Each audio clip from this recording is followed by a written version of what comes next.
생생하게 상생하며 YTN 라디오 생생경제. 안녕하세요. YTN 라디오 생생경제 김혜민입니다. 저희 아이가 초등학교 1학년인데요. 제가 아이를 학교에 데려다주고 출근하거든요. 그런데 오늘은 아이가 엄마 저 혼자 학교 갈래요 그러더니 처음으로 혼자 등교를 했습니다. 물론 제가 살짝 뒤를 밟았죠. 씩씩하게 건널목도 건너서 학교를 향하는 뒷모습을 보니 아이가 세상 앞에 맞선 첫 걸음 같아 마음이 찡하기도 하고 대견하기도 하고 그랬습니다. 아마 많은 부모님들이 이미 겪은 경험과 마음일 거예요. 오늘은 어버이날입니다. 코로나19로 요양시설에 계신 부모님을 뵙지 못한 분들 많이 계신데요. 정부는 요양시설에 대한 면회를 자제하고 대신 전화나 영상통화로 안부를 물어줄 것을 요청했습니다. 아마 부모님은 자녀들을 보지 못해 아쉬운 마음보다는 코로나19로 자녀들의 안부를 걱정하는 마음이 더 크실 겁니다. 부모니까요. 어버이날 보내드리는 YTN 라디오 생생경제 지금 시작합니다.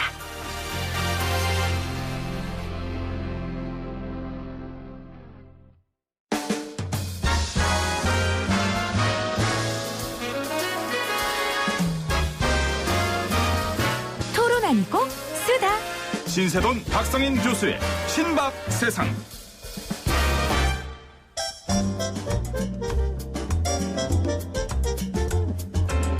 YTN 라디오 생생경제 신박세상으로 함께합니다. 숙명여대 경작과 신세도 명예교수, 서울대행정대학원 박상인 교수 나오셨어요. 어서 오세요. 네, 안녕하세요. 오랜만입니다. 오랜만입니다.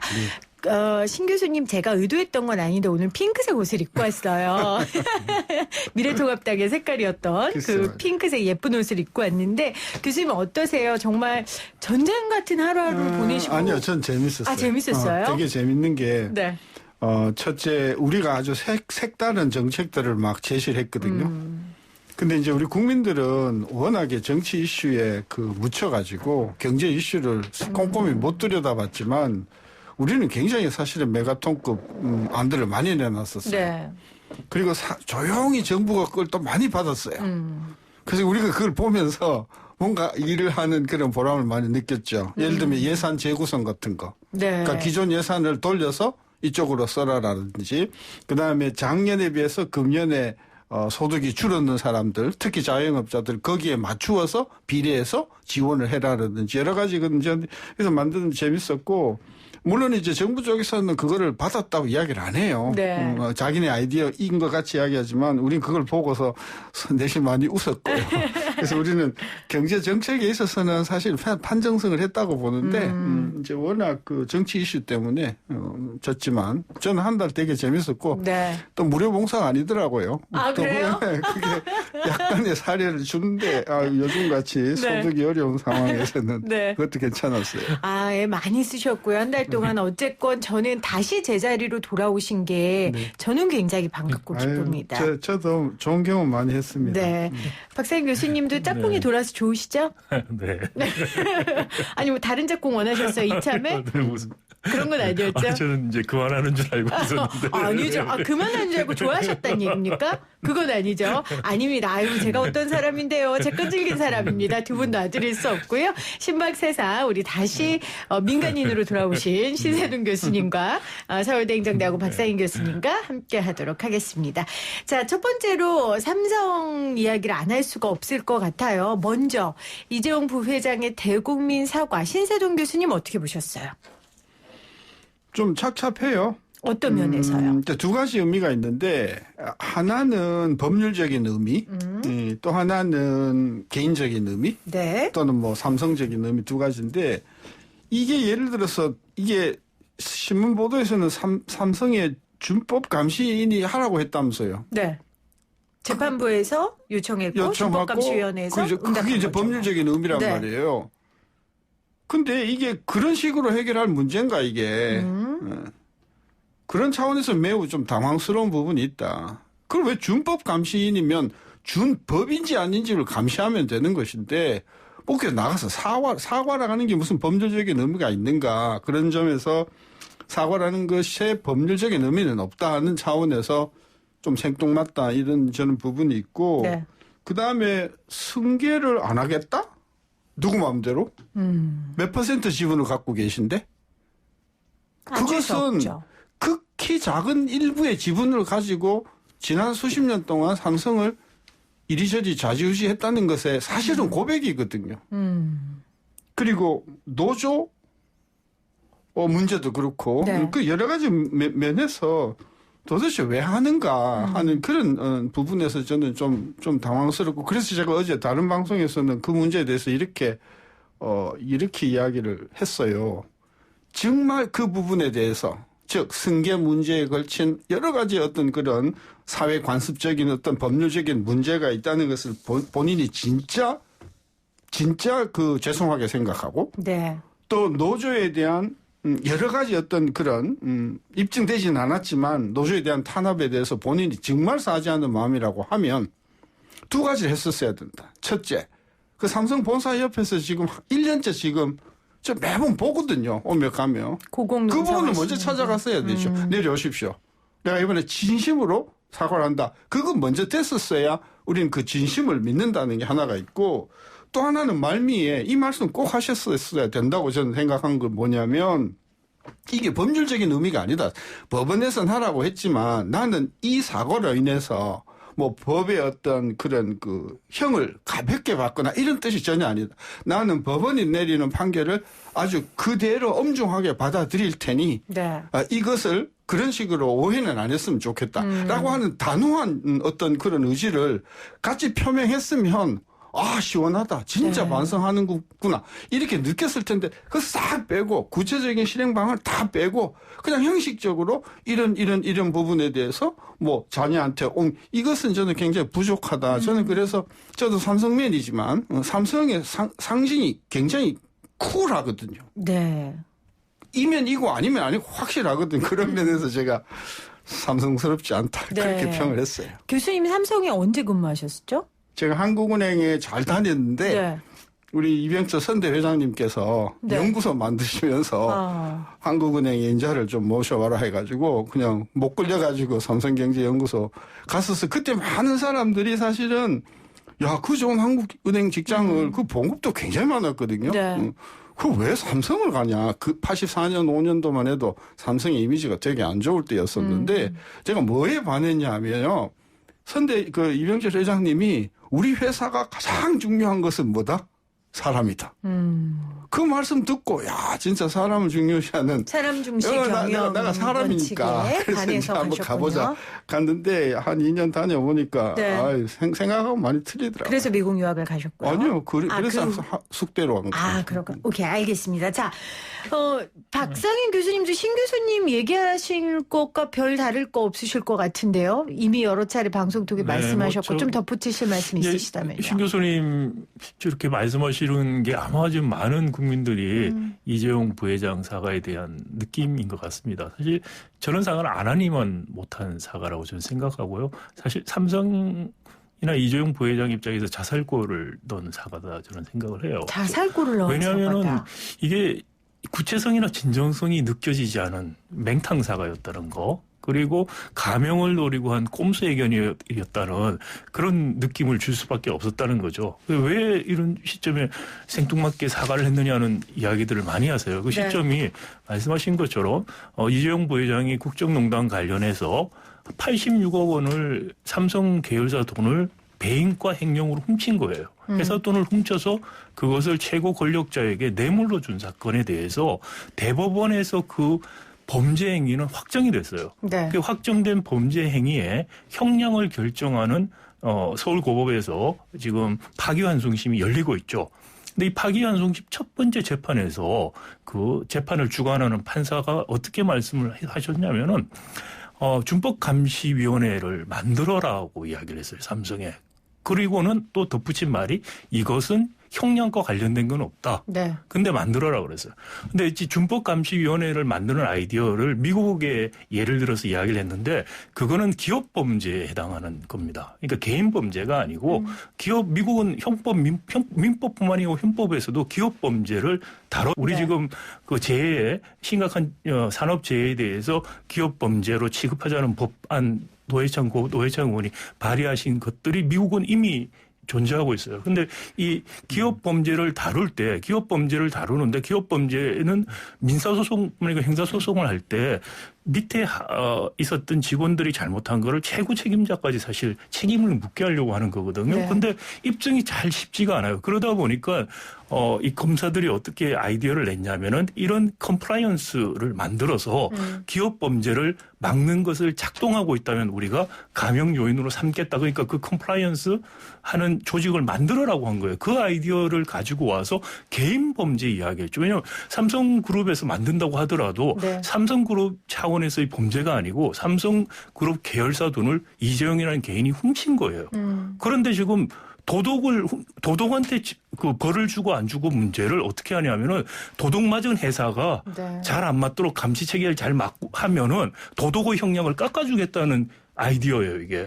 처음부터 말이 안 되고 그 판사도 당연히 말이 안 된다는 걸 알았기 때문에 처음에 이야기했을 때는 형량과 상관없이 만들어라 그랬어요. 그리고 나서 만들고 나니까 한 말이 뭐냐면은 형량하고 결부시키겠다고 그랬어요.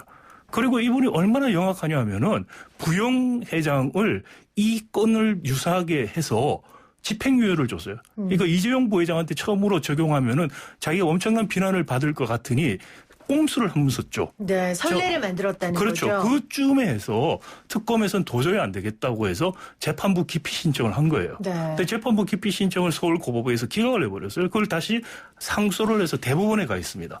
지금 이 시점이 뭐냐면 바로 대법원에서 재판부 기피 신청을 지금 심사하는 단계. 네. 그리고 삼성 바이오로직스 관련해서 이재용 부회장이 곧 소환 조사에 임박한 시점에서 사과를 했다. 이거는 뭐냐면 기본적으로 감형을 위한 사과였다는 네. 것이죠. 그러다 보니 사실 진정 반성을 해서 사과를 하는 것이 아니고 그 고법 판사가 이야기하는 감형 요건을 충족시키기 위해서 한 것. 그리고 타이밍 자체도 맞췄다는 것이죠. 네. 그런 의미에서 사실 감동을 줄 수 있는 사과가 나오기 어려웠다고 생각이 되고요. 그러니까 구체적인 내용도 없었고 그리고 여러 가지 약속을 했는데도 약속에 대한 구체적인 내용도 어떻게 하겠다는 게 없어요. 네. 그러다 보니 진법감시위원회에서조차도 구체적 실행 계획을 내놔라고 반응을 한 거죠. 이번 사과를 그렇습니다. 듣고요. 지금 박사인 교수님이나 신세동 교수님 그리고 어제 저희가 인터뷰 나눈 김경률 회계사까지 같은 말씀을 하시고 지금 박사인 교수님 아까 말씀 중에 많은 국민들이 이같이 생각한다고 하는데 그렇지 않더라고요. 왜냐하면 어제 김경률 회계사랑 인터뷰한 전문의 댓글이요. 거의 다 왜 이렇게 삼성을 못 살게 구냐 막 이런 식의 댓글이 많았고 그리고 우리 신세동 교수님이 한때 몸담았던 미래통합당도 굉장히 높이 평가한다. 이런 평가들을 그래서 했어요. 제가 한 가지만 그 댓글 관련해서 한 가지만 말씀을 드리면은 이재용 부회장이 전반적인 톤이 뭐였냐면은 삼성과 나는 동일체다라는 식의 톤을 가지고 말했어요. 잘못을 했다는 이야기할 때도 삼성과 나는 이런 표현을 계속해요. 네. 그리고 또 무슨 말이냐면 내가 없으면 삼성 망할 것이라는 식의 이야기를 했어요. 그러니까 이거는 기본적으로 전제 군주들이 생각했던 짐이 곧 국가라는 아이디어를 갖고 있는 거예요. 이게 우리가 황제 경영이 일어나고 신세동 교수님 말씀하셨지만 지분이 삼성전자 총수일가 지분 2%도 안 돼요. 그러니까 주식회사 삼성 전체 5%도 안 되는 지분을 가지고서 사유물로 취급하고 있어요. 그리고 총수일가가 잘못해서 문제를 제기한 것을 삼성을 공격한다고 지금 몰고 가요. 회사를 공격한다. 삼성을 못 잡아먹어서 그런 사람 아무도 없어요.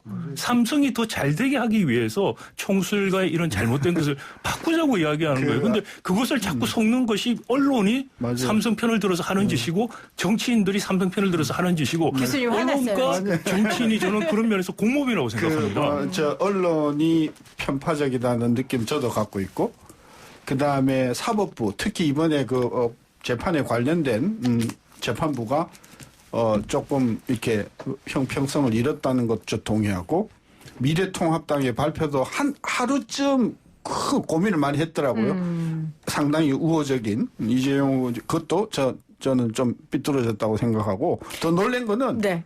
민주당 자체도 상당히 우호적이다. 이인영 그래서 원내대표가 저는 얘기했죠. 좀 심하면 이게 짜고 치는 고스톱이다. 그래도 우리 교수들만은 입은 삐뚤어져도 바른 말을 해야 된다. 전 이번 처사는 굉장히 잘못된 것으로 역사가 할 것이고 만에 하나 재판부에서 깜짝 놀랄 만한 그런 어떤 판결이 난다고 하면 이것은 또 하나의 어떤 저는 그 사법 적폐에 좋은 예가 될 것이라고 봐서 조금 기대하고 보고 있습니다. 저는 짠 것도 아닌데 왜 우리 방송에 나오는 분들은 다 똑같은 얘기를 하시죠? 여러분들께서 판단하시고 또 우리 전문가들의 의견을 여러분들께서 생각하시면 되겠습니다. 그런데 조금 더 이야기를 진전시켜 보면 오늘 조선일보에서 이제 이런 기사가 나왔어요. 삼성이 자녀 승계 포기하면 우린 난감해진 재계 이러면서 무슨 얘기를 했냐면 지금까지 한국 경제를 이끌어온 한국적 지배 구조 이게 지금 우리 박상인 교수님이 목놓아 비판하는 그 재벌 그 뭐라 그러죠? 그 가족 경영 그 경영일 텐데 이게 사실은 책임 있는 대표가 있었기 때문에 이렇게 화끈한 기업 활동을 할 수 있었고 확실하게 사업 영역을 넓힐 수 있었는데 이제 삼성도 자녀 승계 포기하면 다른 대기업들도 그렇게 할 것이고 그러면 기업 활동이 오히려 위축될 수 있다. 이제 이런 우려거든요. 근데 이게 궤변이죠. 그 궤변이죠. 그러니까 이건 확실해요. 경영의 총수가 정말 현명하고 뛰어나서 그리고 그 아들도 정말 뛰어나서 정말 회사가 잘 되는 경우도 분명히 있어요. 있겠죠. 전혀 없는 게 아니에요. 근데 반대로 총수가 자녀한테 물려줘가지고 회사를 망가뜨리는 케이스도 되게 많아요. 저는 더 많이 들었습니다. 그렇죠. 그런 경우를. 그러면 그렇게 확률적으로도 총수가 뛰어나서 아들이 뛰어나서 이어줘서 그 성공하는 케이스가 확률적으로 굉장히 작은데 그런 케이스를 기초로 해서 이번에 그 승계가 중단이 된다는 사실을 두고 이것이 한국 경영 또는 한국식 경영 스타일에 굉장한 문제가 된다고 논리를 전개하는 그 사설입니까? 기사입니다. 기사고 여기에 이병태 카이스트 경영학과 교수도 이제 다른 측면에서 문호조 경영 문제 같은 경우도 삼성의 가장 큰 장점 중에 하나가 꺾인 것이다. 네, 이렇게 아까 전문가들이 바른 말 해야 된다고 하셨잖아요. 이런 또 의견도 있었어요. 문호조 경영이 장점이라고 말하시는 분은 전 근대적인 사고를 가지신 분이고요. 대한민국의 헌법을 부정하시는 반체제 인사입니다. 우리가 노동상권을 헌법에서 보장을 하고 있고 결사의 자유가 있는데 그것을 이병철 선대회장이 여러 가지 훌륭한 일을 하셨지만은 정근대적인 잘못된 경영관 중에 하나가 바로 문호조 경영이라는 거예요. 문호조 경영이라는 것을 하기 위해서 얼마나 많은 삼성의 임직원들이 불법과 편법으로 내몰렸고 일부가 지금 법적인 심판을 받게 됐습니까? 저는 이번에 이주영 부회장이 정말 거기에 대해서 반성했으면은 그것이 선 대회장님의 잘못된 생각에서 많은 임직원들을 불법으로 내몰은 책임을 내가 대신 지겠다라고 했어야 된다고 생각합니다. 그리고 그런 불법과 편법적인 탄압에 가입했던 직원들에 대해서는 검찰에 우리가 수사를 요청하겠다. 그래서 총수 일가가 뭐라고 하든 간에 불법을 저지르고 나서는 법에 의해서 우리에 의해서 다음에도 보장받지 못한다는 걸 분명히 내가 이번에 밝히겠다. 저는 이랬으면 진정성 있고 구체적으로 받아들이겠어요. 그런 이유도 말 없이 문호조 경영 안 하겠다. 내가 이제 안 하겠다? 내가 애한테 안 물려주겠다? 내가 하면 이게 사유물입니까? 삼성전자 주식에 2%도 안 갖고 있는 사람이 사유물처럼 어떻게 말을 할 수가 있는 이렇게 비교해 볼게요. 고속도로에서 속도 제한이 100km인데 200km 달렸어요. 또는 300km 달렸어요. 안 죽었어요. 그러니까 300km로 달려서 사고가 안 나고 내가 안 죽었다고 300km가 안전한 것이다 이렇게 주장할 수 없잖아요. 그러니까 총수 경영하고 이 족벌 경영을 해서 성공하는 경우도 없지는 않겠죠. 근데 그 한 예를 가지고 모두가 다 그렇게 돼야 된다. 라고 생각을 하고 이번 케이스를 가지고 사실은요 나는 믿지도 않아요. 승계 안 하겠다는 말요. 난 믿지 않아요. 이게 이렇게 해놓고서도 그 승계를 안 하겠다는 말을 가지고 할지도 안 할지도 모르는 그 말을 가지고 조선일보가 그런 기사를 썼다고 하면 저는 그 조선 기자의 이름을 좀 적어놔야 되겠다. 네. 자, YTN 라디오. 네. 정말 좋은 말씀 해주셨고요. 네. 정말 부끄러운 줄 알아야 된다고 생각해요. 우리 언론들 부끄러워할 줄 알아야 돼요. 생생경제 정치인들도 빼주세요. 부끄러울 줄 네. 알아야 돼요. 정말 신 교수님 같은 분이 새로운 보수를 만드셔야 된다고 저는 저도 생각합니다. 그렇게 그 생각합니다. 어려운 말로 수호지심이라는 게 있어요. 네. 자기 스스로를 부끄러워할 줄 아는 것은 예의의 단이다. 네. 그 예의의 가장 중요한 끄트머리다. 그런 이야기가 있어요. 네. 자, 오늘 신박세상 아주 뜨거운 주제입니다. 삼성 관련된 이야기 함께 나눠봤고요. 많은 의견들이 있는데 제가 다시 한번 말씀드리지만 생생경제든 우리 신 교수님이든 박사인 교수님이든 삼성이 망하길 바라지 않고 잘 되게 바라는 마음으로 하는 얘기라는 걸 여러분들께서 이해하시고 좀 다각도의 측면에서 이 문제를 바라보시고 언론에서 그냥 보도하는 대로 받아들이지 않으셨으면 좋겠어요. 생각하고 고민하고 저도 이렇게 전문가들 얘기를 듣고 다 받아들이는 게 아니라 저도 제 기준을 갖고 판단하고 공부하거든요. 우리가 그렇게 해야 정말 건강한 자본주의를 만들 수 있다는 생각을 하게 됩니다. 저는 박사인 교수님 물 한 잔 드시고요. 이렇게 또 흥분하는 것도 처음 보네요. 네, 광고 듣고 올게요.